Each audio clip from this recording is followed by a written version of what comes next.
What I'm about to show you is going to change you, me, and the whole world. Pay close attention. This is Mary from Topeka. She's a single mother of 3. She volunteers at her church, attends the PTA, and votes on issues that affect her family. Oh, and she loves chocolate. Now, Mary has a blog where she writes about all these things, and Joan in Tallahassee loves to read Mary's blog. She even tells Mary just how much she loves to read her blog, but not nearly as much as Bob in Portland loves Mary's blog. In fact, he might even love more than just her blog, which is fine with Mary because she's looking for a good man in her life outside the tawdry romance novels.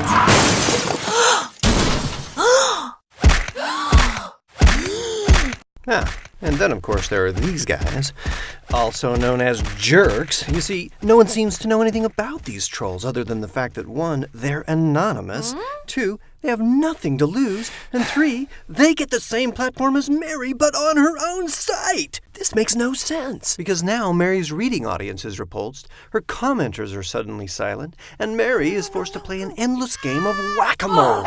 It's a completely broken system from start to finish, and it isn't just Mary's problem.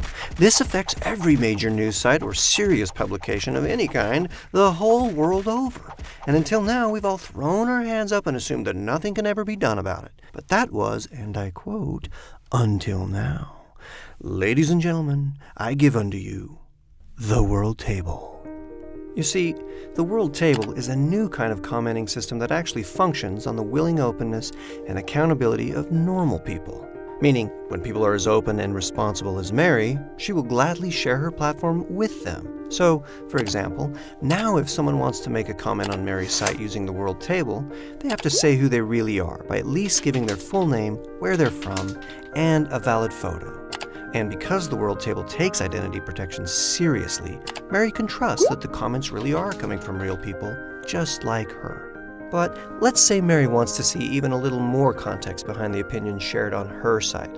In that case, she can require her participants to disclose additional details about themselves, just like she has, according to her own needs. So for sites where topics are generally tame, the minimum disclosure of name, location, and photo is probably sufficient.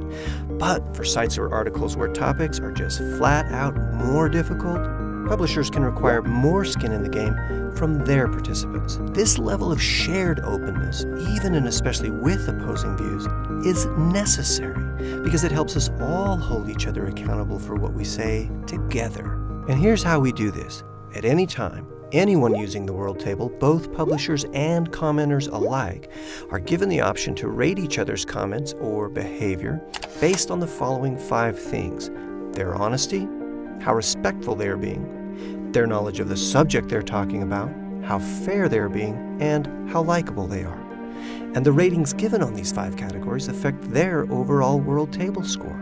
And that World Table score follows you to any other site you visit that uses the World Table. So the goodwill and thoughtful commentary you create in one community will support your credibility and opinions in all these other conversations. More importantly, good comments and good commenters can now be just as relevant as the article itself, because both the author and the commenter are equally open and responsible to the audience together. This simple solution finally allows us to have real conversations with real people about real things that really do matter. And as our collective civility increases, the global pool of goodwill rises, which can only mean one thing: you and I really can change the world.